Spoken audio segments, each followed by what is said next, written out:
Hello everybody, I'm Inkzooka, and welcome back to Let's Play Splatoon. In the previous episode, we played through a tournament with the James Rose, Monkey Uncle, and Pancake Armorman. And in today's episode, we'll be playing through the last of the online stages in the online multiplayer modes. Now what I mean by that is, my intention throughout this Let's Play was always to demonstrate every map in every mode. This video, we'll be completing the last of that, so if you have not seen a mode on, say, Rainmaker or Tower Control or anything like that, then we will see it in this video. So, there will be two exceptions which we'll be getting into a little bit later in the video, but basically, if we have not seen a specific online mode in a stage, like for example, we have not seen Rainmaker on Salzburg Rig yet, we'll be seeing it in this video. So, now, before I continue onward, I would say shout out to the James Rose for helping record footage for this, but technically he asked me to help him record footage for his Let's Play. Those of you who did not see his Let's Play, how he handled down in multiplayer mode was that we both recorded every mode in the game through the private battles, and then he sped up the footage. He knows that I was recording my own footage, but I don't think I actually told him that at the time that we recorded this that I had planned on using this for my own Let's Play. So I'm not entirely sure if I told him that at that point, but basically that's just something that happened and it was pretty funny and things like that. So now we're playing on a Salzburg Rig and Tower Control, so that's going to be pretty interesting. There will be a clip at the end of the video, something funny that happened. My capture card, how my capture card works, I know I've talked about this before, but for those of you who haven't seen those videos, how my capture card works is, I have a flash drive connected to it, and whatever I record on my television, gets stored into that flash drive. So, the flash drive that I use at this time that we're recording these videos, it was not really all that, it did not have a whole lot of memory to it, so I frequently ran out of memory. So the reason why I'm bringing this up is because you'll see a clip towards the end of the video, or somewhere on screen, I don't know how I'm gonna edit this, but there was one part where my capture card ran out of memory, so like right after we started a match, so we both had a squid party, and then he splatted me towards the end of it and took the tower. So yeah, there will be a card on screen which will take you to the James Rose version of this, but I also recorded footage of this actually happening to me, so you get to see that towards the end of the video as well, or however I'm going to edit this. I'm not entirely sure how I'm going to do that, but yeah, that's basically everything I wanted to say. There isn't really a whole lot to say about the stages themselves that we haven't already said before. You guys know my opinions on these stages. Mori Towers is my favorite, even though I understand why a lot of people don't like it. I despise poor mackerel, they remember my being. Just things like that. So, what I'm going to be doing now is I'm going to be talking about the weapon stats for this video. Now, we're going to be talking about the rest of the weapons over the course of the next two videos, of this video and the next video. We'll be talking about Sloshers and knee leaders this time around, and the rest of the weapons will be discussed in the next episode. So without further ado, let's talk about the weapons. Now Sloshers, I know I've said this before, but Sloshers are my personal favorite weapon in the game, because they're pretty good for people who like to hide around corners. You could throw a bucket of ink over walls, and we can get people on the other side of a wall and things like that. In Splatoon 2, they're also very handy against Splat brothers, but we're not talking about Splatoon 2 today. But as for these stats themselves, Slosher, level unlocked 5, cost 5,600, base damage is 70, range of 52 out of 100, attack 90 out of 100, weight 54 out of 100, sub-weapon burst bump, special weapon Inkstrike. Slosher Deco, level unlocked to 10, it costs 8,300, base damage is 70, range 52 out of 100, attack 90 out of 100, weight 54 out of 100, sub-weapon Splash Wall, special weapon Kraken. Slosher, level unlocked to 20, cost 14,600, base damage is 70, range of 52 out of 100, attack 90 out of 100, weight 54 out of 100, sub-weapon Splat Bomb, special weapon Inkzooka. Tri-Slosher, level unlocked to 9, cost 7,500, base damage is 62, range of 33 out of 100, attack 80 out of 100, weight 70 out of 100, sub-weapon Disruptor, special weapon Bubbler. Tri-Slosher Navu, I repronounce them. Level unlocked 15, cost 9,900. Base damage 62, range 33 out of 100, excuse me. Attack 80 out of 100, weight 70 out of 100. Sub-weapon, secret, special weapon, and co-locator. Sloshing Machine. Level unlocked at 12, cost 13,500. Minimum damage 38, direct hit damage 76, range of 85 out of 100. Attack 95 out of 100, weight 45 out of 100. Sub-weapon, Splash Bomb, special weapon, Bomb Rush Black Bomb. Sloshing Machine Neo. Level unlocked 18, cost 28,500, minimum damage 38, direct hit damage 76, range 55 out of 100, attack 95 out of 100, weight 45 out of 100, sub-weapon Princess, special weapon Inkzooka. Now we're going to be talking about E-Leaders. E-Leaders are arguably the best sniper weapons in the game. Now I don't personally use a whole lot of sniper weapons, so take my opinion on this with a grain of salt. But I've noticed that a lot of the better sniper weapon users out there, whenever I've played this game, have used E-Leaders. E-Leaders, I think they have the largest range attacks. I know this because they can fire across the entirety of the central area in Museum d'Alfonsino.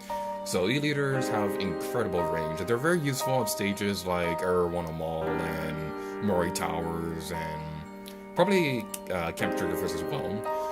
But like those are the three big examples I could think of off the top of my head. More experienced players out there probably know some better examples, but these are just the ones I could think of off the top of my head. So, while I don't personally use sniper weapons, if you're going to use one, E-Leaders are probably the best bet. But without further ado, let's get to the stats. E-Leader 3K. It's not 4K.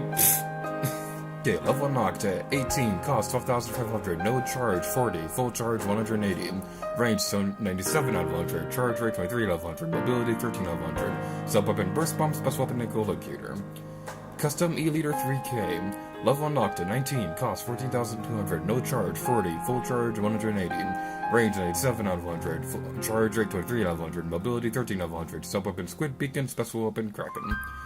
E-Leader 3K scope, level unlocked at 19, cost 13,400, no charge of 40, full charge 180, range 100 of 100, charge rate 23 out of 100, mobility 8 out of 100, sub-weapon burst bomb, special weapon and co-locator. Custom E-Leader 3K scope. That is the most unnecessarily long name ever. Level unlocked at 20, cost 22,600, no charge 40, full charge 180, range 8 out of 100 out of 100, excuse me, charge rate 23 out of 100, mobility 8 out of 100, sub-weapon squid beacon, special weapon Kraken.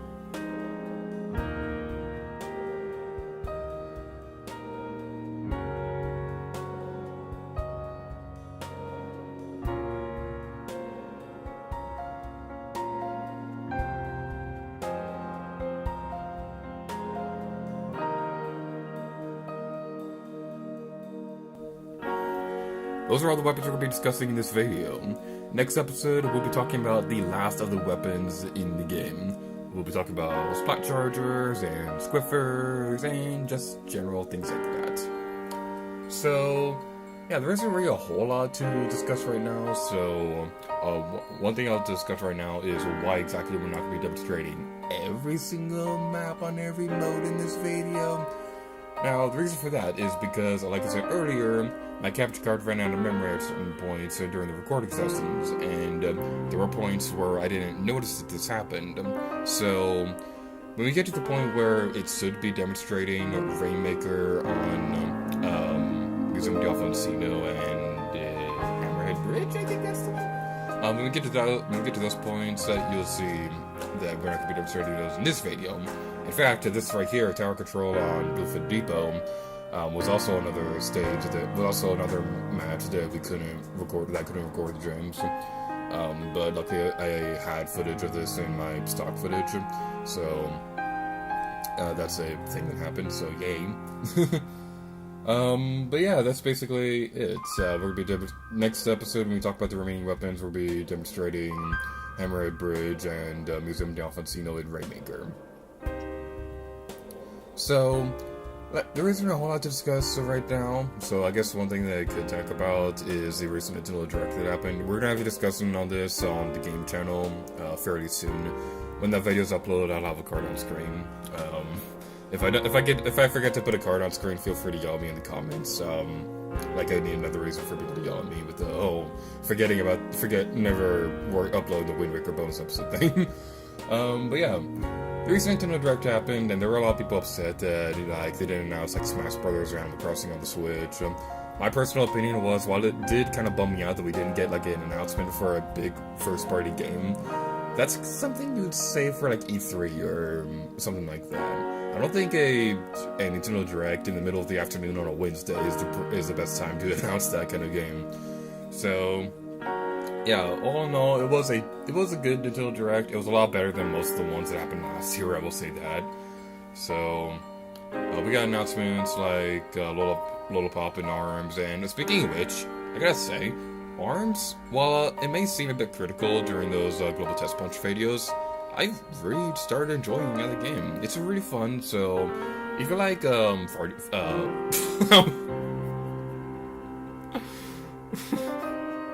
almost said farting games. Sorry, I'm immature. If you like fighting games, then ARMS is a pretty good game. It's pretty unique because it takes place in a 3D plane, and while some of the stuff does take time to get used to, like Ninjara being stupidly overpowered, and the fact that he still hasn't been nerfed annoys me, but other than that, it is still a pretty enjoyable game. Well, okay, another problem I have with that game is the fact that if you're on a winning streak, your HP is automatically depleted, and I think that's just kind of dumb, so I don't really play a whole lot of online multiplayer in that game because of that, but all in all, ARMS is a pretty good game, so if you have a Nintendo Switch and you want to look for a game to play, then I highly recommend you go check it out. I really wish that I was sponsored in saying that, but nope, I'm not sponsored. Yay. But anyway, yeah, going back to the Nintendo Direct, I'm getting really off topic. A couple other things that were announced that were pretty cool were that Doom and Wolfenstein 2 were announced for the Switch as well. So it's really nice to see some big third-party games appearing on the Switch after going through the entire Wii U life cycle of just constant game announcements not coming to the Wii U, and so ugh, why couldn't they come to the Wii U? Hindsight, I understand why, but nowadays I'm really happy that they are coming to the Switch, and I gotta say, I really hope that they actually stick around with the Wii U, because if they don't, then that's gonna make me a little bit upset, but I do think that the third-party lineup for the Switch will be much stronger than the Wii U, and maybe even the Wii, but the big reason why I say that is because Rocket League. Rocket League is an online multiplayer game, and Nintendo isn't really known for having the best online ever, but the fact that you're getting Rocket League on your Switch, and the fact that it's going to be cross-platform play with Xbox One and Windows, PlayStation doesn't even have that. So the fact that the Switch is getting Rocket League with cross-network play, and Minecraft, for example. Minecraft is also getting cross-network play, and I think it's also getting the Super Duper graphics thing. I might be wrong about that. I can't find any concrete evidence about that, but I'm pretty sure it is coming to Switch, but I might be wrong about that. It might be an Xbox One X exclusive thing. But it's a really big deal that those kind of games are coming to Switch, and I'm really hoping, not just for Rocket League being successful on the Switch, but I'm also really hoping that if it does become successful, that Blizzard will see that and will release Overwatch on the Switch with cross-network play as well. Because what I think is great about the Switch, and the reason why I think it's going to do so well, is because even if it doesn't have the advantage of being the most graphically powerful system in the world, it has a huge advantage over Xbox and PlayStation, just because of the fact that it's portable. And you could argue that, well, the PlayStation also has that with remote play. The thing about that is that your PlayStation and whatever device that you're going to be playing remote play on have to be connected to the internet at all times for that to work. With a Switch, the screen is the controller. The screen is the console.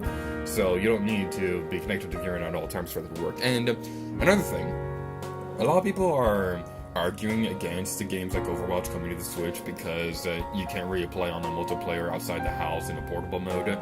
I have a story to tell about that. When I was at PAX, I connected my Switch to my phone's data to play on Splatfest, and I also connected onto the PAX West server to connect Splatfest that way. So if you have something like a smartphone or anything like that, or local Wi-Fi, the Switch can connect to the internet that way. So you can still play Overwatch when you connect the Switch to your phone's data. Well, I still say Overwatch because that game's not confirmed. I say Rocket League, but you guys know what I'm saying. You can connect your Switch to your phone's data to play online games that way. You can play Splatoon 2 in the car, and that's just awesome. I don't recommend it if you're driving, but still. So yeah, that's my opinion on why I think games like Overwatch should appear on Switch, and I really hope that Kingdom Hearts 3 and Final Fantasy 15 and the 7 remake appear on Switch as well. There were rumors recently that Final Fantasy 15 would be on the Switch, and there's a lot of people debating over whether or not it's going to be the regular version or the mobile version. I don't particularly care which one comes to the Switch. I'd ideally like the regular version to appear on there. But if they have to go with the chibi version, then that's fine. At least we get Final Fantasy on the Switch at all.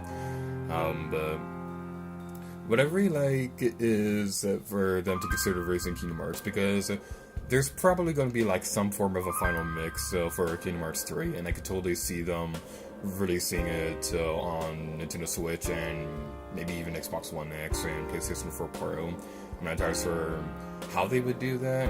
Like, I'm not entirely sure if they would do that, but I think it would be really cool if they do release it for the Switch. Obviously, they're not going to do it at launch because they've already confirmed that they won't consider any platforms until after the PlayStation 4 and Xbox One versions are already released. And if it means waiting another year for Kingdom Hearts 3 on the Switch, I'm perfectly fine with that. I'm a Nintendo fan. I'm used to waiting long periods of times for these games to come out. But yeah, that's just my personal opinion, and I know I'm probably alone in saying this, but I also really want Tomb Raider to appear on the Switch as well, because I love Tomb Raider, and ideally I'd like Tomb Raider Trilogy, you know, the compilation with Legend, Anniversary, and Underworld to appear on the Switch. That was a PlayStation 3 exclusive, but it didn't have the DLC from the Xbox 360 version. It's weird, but I would love for them to release Tomb Raider Trilogy on the Switch as well, with all the DLC and things like that. Although, realistically, and I know Grand Campers Gaming, if you're watching this, you're probably thinking that, and you're probably also writing in comments that the reboot series is more likely to appear on the Switch than Legend. But personally, I'd prefer Tomb Raider Trilogy or something related to Tomb Raider Legend appearing on the Switch. But realistically speaking, the reboot series is more likely to appear on the Switch. We might get yet another re-release of Rise of the Tomb Raider, as if we haven't had enough of those. But we might also get the third entry in the Tomb Raider reboot series as well. Who knows? I just want some form of Tomb Raider.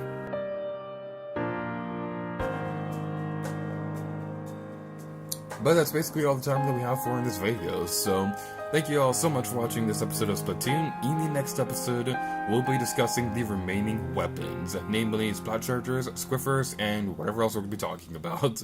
And before I forget, one thing that I will say is, if for whatever reason YouTube's description limit makes it so I can't have all the stats in the description, then I'm going to be spreading it out over the course of the next couple episodes, so some of the stats in this video may appear in the next one. But that's everything I want to say, so thank you guys so much for watching this episode of Splatoon, and until next time, we take care of you. Oh yeah.